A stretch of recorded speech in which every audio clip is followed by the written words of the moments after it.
Em nosso encontro de hoje, vamos falar sobre o processo de liderança de ações voluntárias.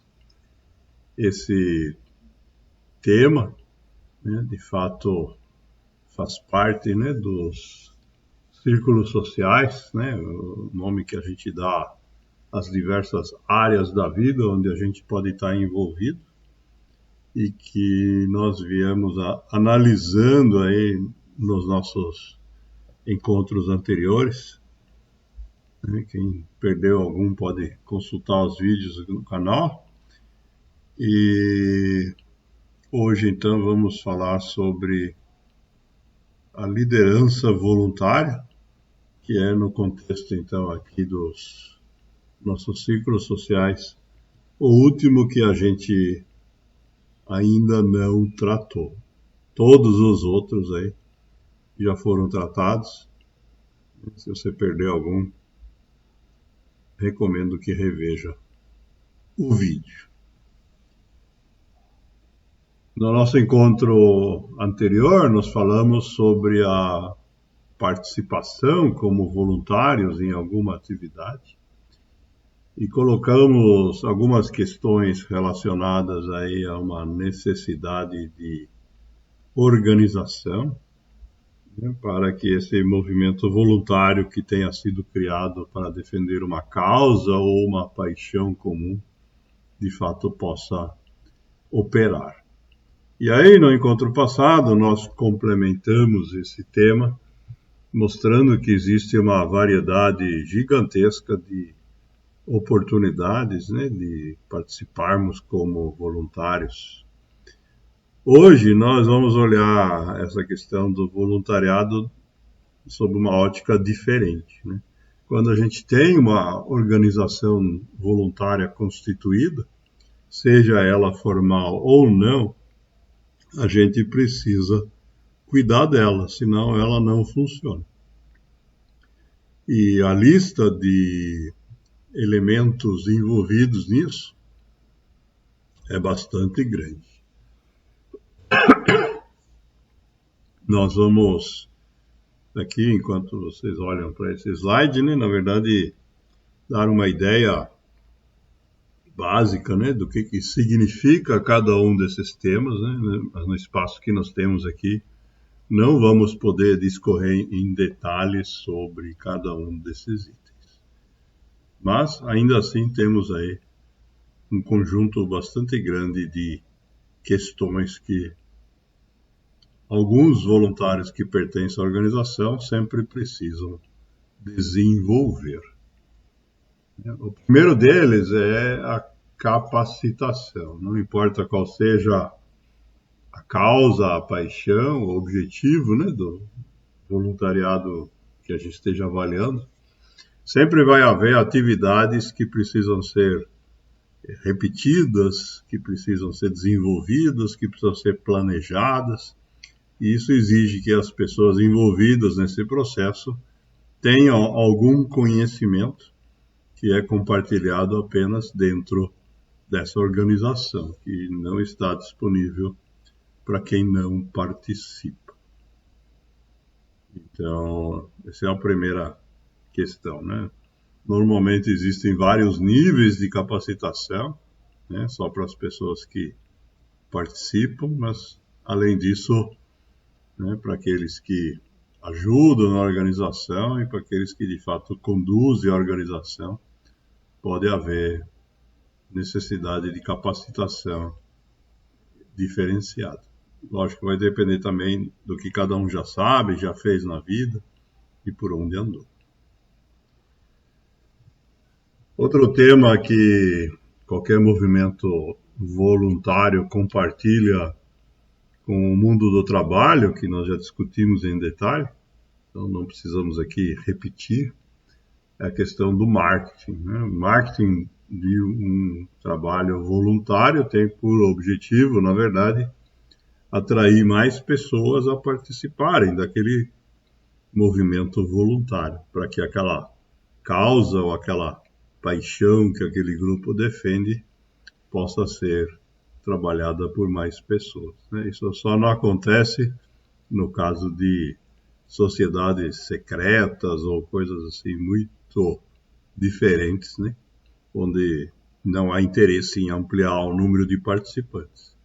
Mas toda vez que a gente tem um grupo voluntário onde nós queremos ampliar a participação para que mais pessoas se beneficiem ou possam participar, então o marketing passa a ser essencial nesse processo.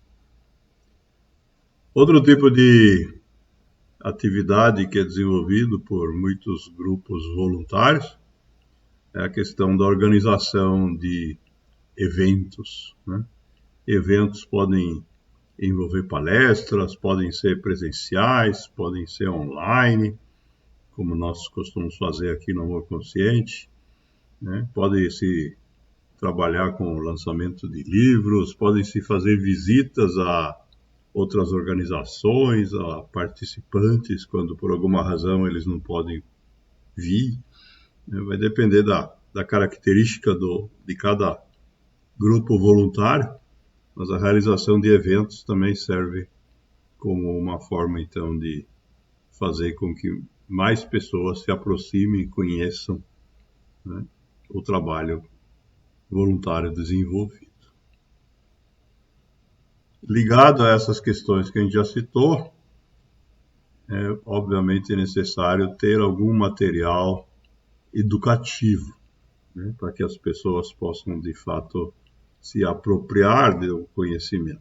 Isso pode ser feito de diversas maneiras, né? Isso pode ser feito num espaço físico com a disponibilização de banners, isso pode ser feito com a criação de apostilas, ou como nós fazemos aqui, pode ser feito com a disponibilização de vídeos no YouTube, onde a gente vai, semana a semana, detalhando um pedacinho do nosso conhecimento. Outra forma de desenvolver um movimento voluntário é através da publicação de livros. Livros podem ter várias características. Os livros podem ser, em primeiro lugar, educacionais, isto é, uma vez que o material educacional, né, que a gente acaba de descrever esteja suficientemente consolidado, né, para ter a estrutura de um livro, ele pode ser transformado num livro que é colocado à disposição das pessoas. Outro tipo de livros que pode ser desenvolvido são livros que motivem as pessoas a participar, né? Livros que estejam conectados não na questão da educação, mas que de alguma forma estejam conectados na questão do marketing, né? E outra atividade comum são livros comemorativos, né? Livros que são voltados a registrar a própria história do movimento, né?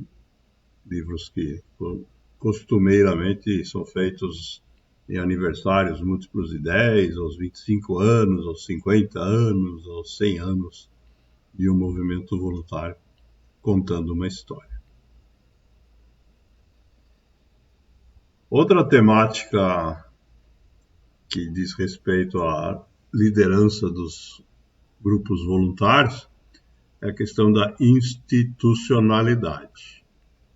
Quando a gente tem um grupo informal, né, essa institucionalidade se limita a combinar com os participantes como que vai funcionar, muito provavelmente para poder fazer marketing, né, criar um nome, uma marca e se mostrar ao mundo.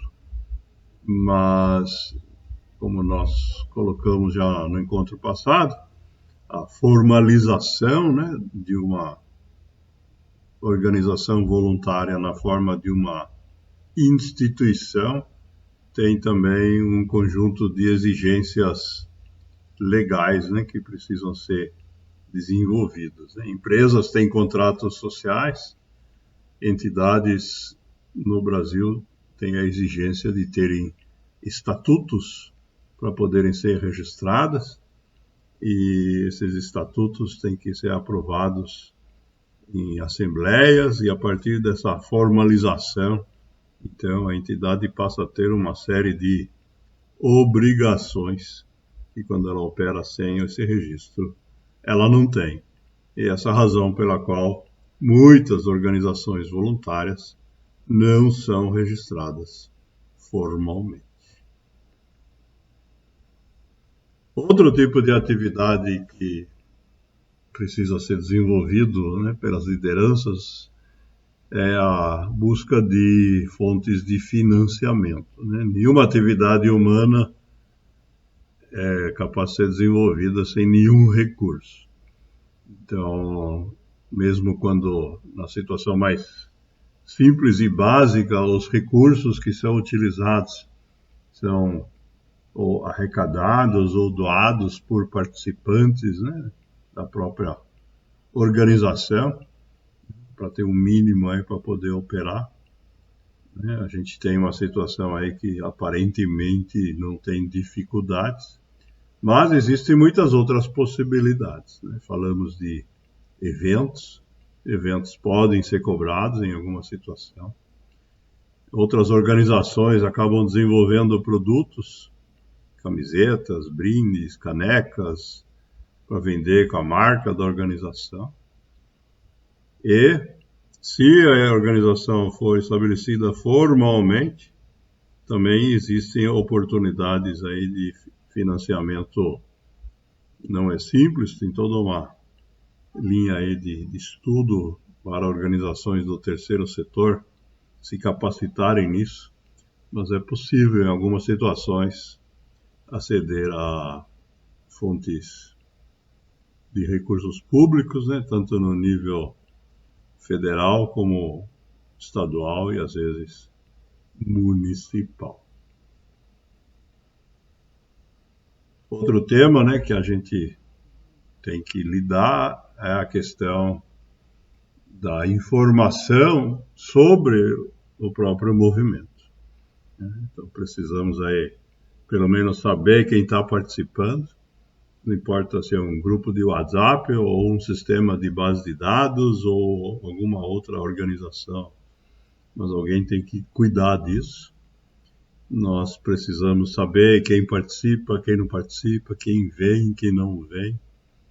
E nós podemos colher outras informações dos participantes, que pode ser feito de forma informal, quando são poucos, ou quando são muitos, podem ser feitos através de pesquisas, né, desenvolvendo questionários com perguntas específicas.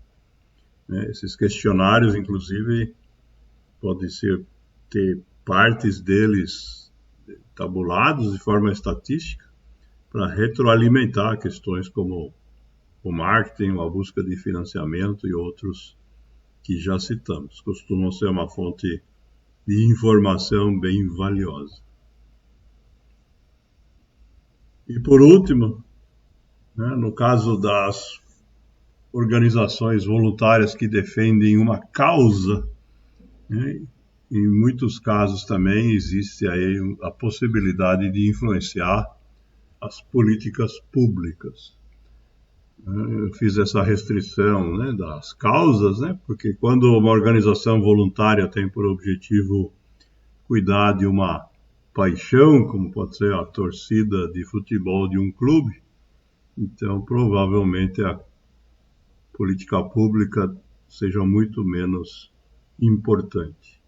Mas se nós temos como causa ajudar pessoas que sofrem de uma determinada dificuldade, e nós temos no país, por exemplo, leis que atrapalham esse processo, então é conveniente ou adequado, em primeiro lugar, estabelecer um ciclo de interação com os formuladores das políticas públicas, que geralmente são os legisladores, né? Vereadores no nível municipal, deputados, sejam estaduais ou federais, e os respectivos executivos, né? Isso por si só gera um monte de atividades que aqui nós poderíamos ficar explicando longamente, mas o primeiro passo é a interação, né? Poder interagir, né? O segundo passo é usar esse canal, né, para que